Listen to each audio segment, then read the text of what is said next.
eto mahajanga moa zany tsika amin'izao fotoan'izao a mijery ny hoe iza daholo ireo candidat misehatra ao Antananarivo.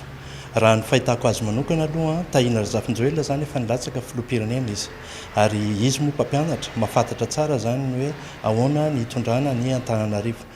Mahafaly ahy mihitsy ny hoe niroso izy nandray andraikitra ao Antananarivo renivohitra, satria ilayntsika mihitsy ny hoe olona manam-pahaizana, olona tia asa, ary ao anatin'le hoe fahitsiana foana zany. Raha zay no nahitako azy hatramin'izay.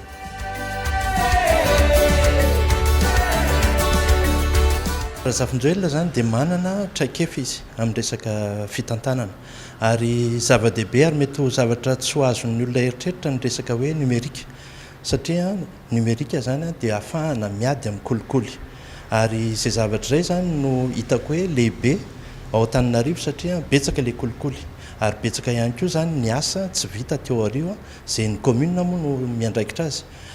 Zay no mahatonga ny hoe ny ekipa izay hitondra ao Antananarivo zany mba olom-baovao ihany koa zany no olon'ny asa. Izay olon'ny asa zay nefa tsy maintsy mitaky olona mitazona ny teny nomena zany. Raha tamin'izaho niaraka niasa tamin'ny Tahina Razafinjoelina, rehefa miteny izy dia tena tokoa izay, ary izay zany no anitanako ny olona rehetra. Marina hoe izaho candidat maire eto Mahajanga, fa ny fahafahantsika zany mampandroso fotony izay hijoronona mitovy amin'ny Tahina Razafinjoelina zay no eritreretina hoe hoentina ao Antananarivo renivohitra ihany koa.